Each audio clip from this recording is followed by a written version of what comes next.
6WF Shutdown, the podcast for everybody who wants to listen. I am here with the head of creative, Bea. I've also got one of the active wrestlers, CJ, with me, and I am Koinchi with a K. Bea? Is that how it's pronounced? Yeah, Koinchi. I thought it was pronounced Quincy, like, Quincy Jones. Oh, no, I've always pronounced it Koinchi. Oh, right. Quincy. Oh, yeah, I suppose. Yeah, so, Bea, do you want to quickly introduce yourself? I'm Bea, I'm head of creative. Fuck Redknapp. And, CJ? Hi, I'm Jack, I'm a imaginary wrestler, and fuck Norwich. We also missed out the point where you said, I have AIDS. I have AIDS as well. Yeah. I would just like to note this is completely unscripted, and there are several inside jokes that will be happening. Hi, Joycey! Can't see you, but I'm waving. Potato, this is a shout out to you. Oh god, 2 minutes into I'm corpsing. We should try and drop in as many different brands of potato as we can. We love that. Well, Stupid beard. Oh, jeez. Okay. Anyway, yeah, back on topic. Yeah. Let's explain what on earth we are first of all. As CJ put it, we are essentially a wrestling federation. There's about, 20 guys? Yeah, I think there's slightly more than that. I think there's about 26, 27. Yeah. Effectively, there's actually only about 4, because Marky is obviously all the characters. two of us on here are Marky. Yeah, well, basically, we are a group of people, and, yeah, it's storyline driven, it's a storyline driven fed, and, to progress basically up the chain, you've got to be excellent promoing and have a good attitude with everybody. Yes, Bull. Yeah, and Bull is also one of the other guys on there, known as Scorpion, and he's the only one, I believe, under 16 there. That we know of. Yeah. We know of, yeah. I think, is Senior Six Fingers not 16 as well? I'd like to point out that Senior Six Fingers, also known as Ollie, is from Norwich, and, yeah, another inside joke. I'm sure he's 16 as well, but anyway, we digress. Right. Basically, the rundown of this is, we're gonna go what's been happening recently. I'm thinking quickly, just going from Born in Fire, because of all the major stuff. And, when I can start talking, with what's been happening recently, with recent storylines and all that, we go back to a past character, and have a look at their career and how it's all progressed and all that. And then we're gonna do something random. Right, so let's go back 2 months to Born in Fire, which is our November pay-per-view. Biggest one of the year. It's basically our WrestleMania. The big story is that, actually the big story of that would be, JJ Johnson against Cassius. Yeah, and that was sort of the focal point of it. I mean, with a slight nod to the horrific injury that Clark James suffered at the hands of Cassius. I'm not bitter at all. No, that was a fitting tribute. Yeah. It was a fitting tribute, yeah. If ever you were going to write your own character out, it would be at the hands of him. But yeah, it was the culmination of, a lot of hard work. 3 years, but roughly? Well, yeah, but I suppose for JJ, yeah, between him and Cassius, yeah, it was 3 years in the making. Slightly more, I suppose, if you consider the gaps between the feuds taking place. But, from my point of view and from Matt's point of view, it was the first storyline that we really got together on. I think one of the first things we sort of sat down on Facebook and we were chatting away, and I said, right, what's the score? And he sort of said, right, well, the first thing I've got to tell you is JJ is leaving. I was like, right, when? He went, Born in Fire. And, well, there we go. That's Cassius versus JJ at Born in Fire then. Let's book that. And it sort of, it steamrolled from there. And, I think looking back at Born in Fire now, I think we did everything perfectly. It was a fitting end to a hell of a rivalry. Sad to see JJ go, obviously. Yeah, I mean, I heard Dave Meltzer give that match 5 stars. He fucking should. But like, see, another thing of note from Born in Fire, I'm going to say would be the rise of Logan Kincaid, although that's been going for a while. I think you mean Logan Kincaid. Yep, make him sound like a 1960s cartoon hero. He's amazing. It's just like the best name in e-fedding. It just rolls off the tongue. But yeah, there's the rise of Logan, I suppose. I mean, you know, he'd held the title for, I think it was about 5 months by the time we went into there, and you know, he's done some excellent work with the character. I suppose, you know, he plays the angry, unhinged man very well, and it's difficult in the Fed because obviously there are people who have sort of similar characters. You know, Cassius can come across as quite angry. You know, Uryu had his moments where he would sort of flip out, and you know, people get randomly attacked everywhere. But he's just always so intense in the way that, you know, the character plays off.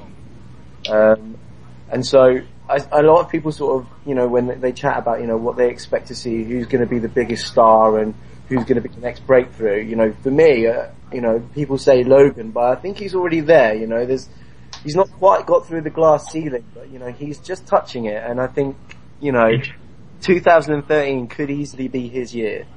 He just needs that one feud with a main eventer to basically say that he's there. But he could convincingly be put in the main event today, and not many people would consider.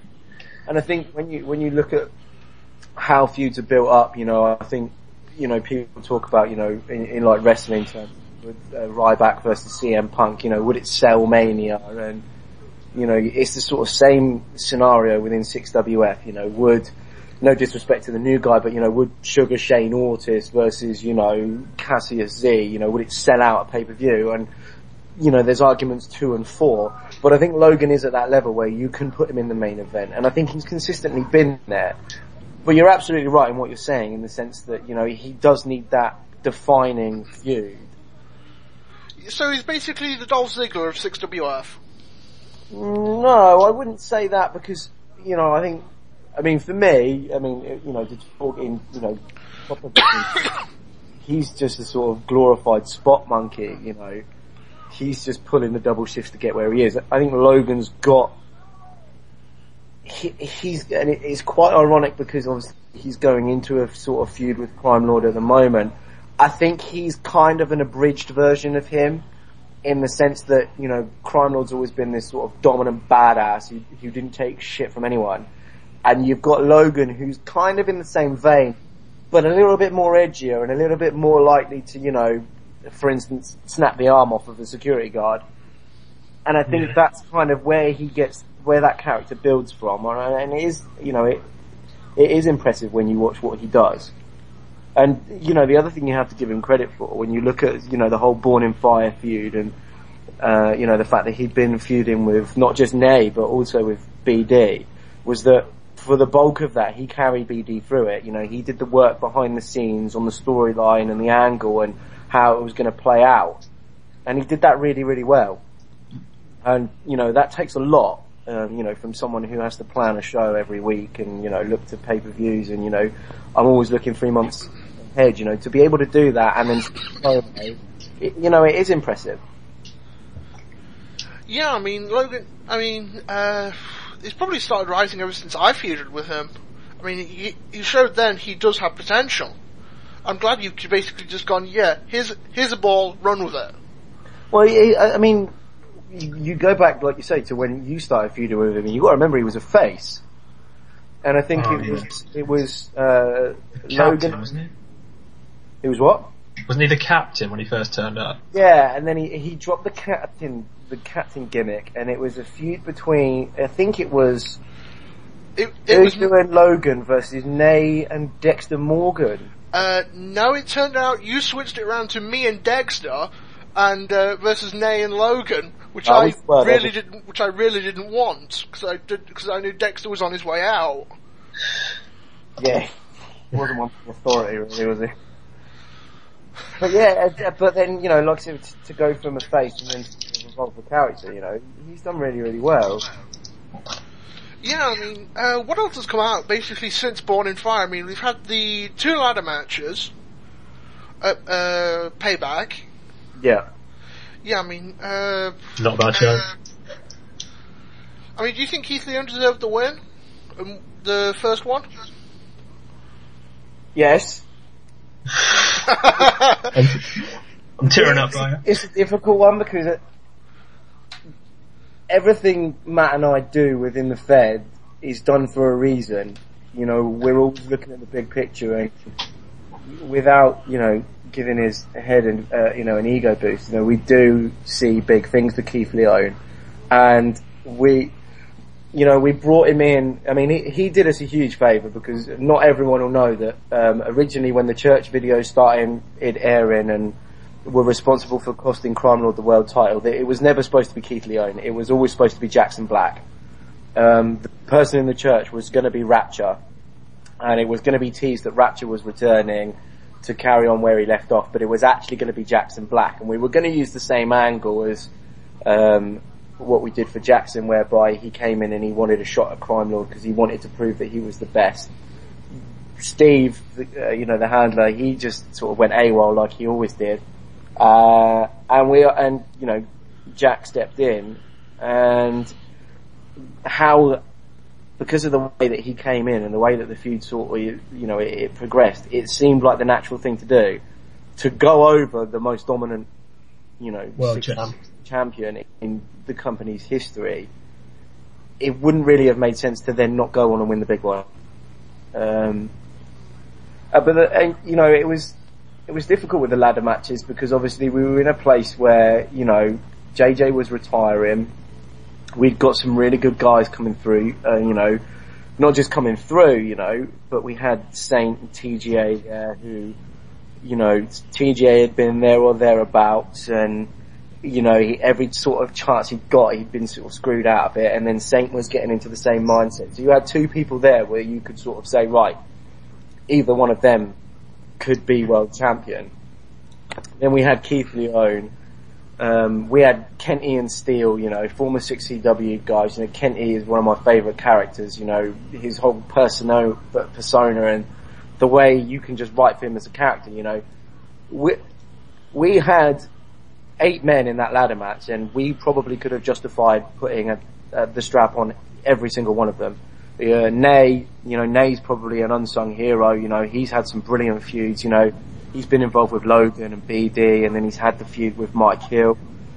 You know, Hilly himself, you know, he's got plenty of history in the Fed. He came in, he really took the feud with Nay to another level, with the whole dad being involved. Steele, you know, he had pedigree, 6CW. Kenty, he was on the cusp of the world title, and I think, Jack will correct me, but did he not fight for the world title at the final 6CW? Yeah, in the final show it was Dicey, Leon and Kenty for the world title, and it had been like suggested quite a lot by JD that Kenty was going to win the world title in 6CW later on anyway, so it was like, he was definitely been good enough, but a good 3 or 4 months now.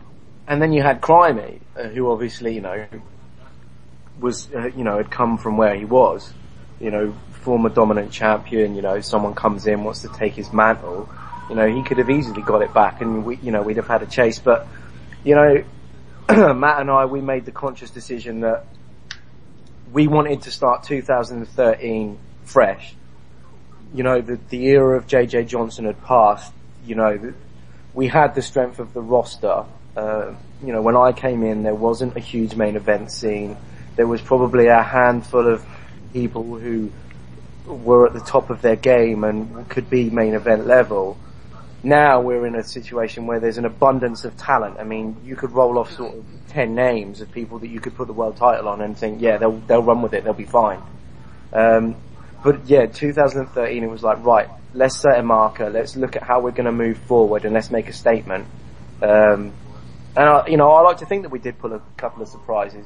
You know, I think a lot of people thought that Saint would probably walk out with the title, and he didn't. And I think, while some people might have predicted it, I'm not entirely sure that everyone saw Leon walking out with it.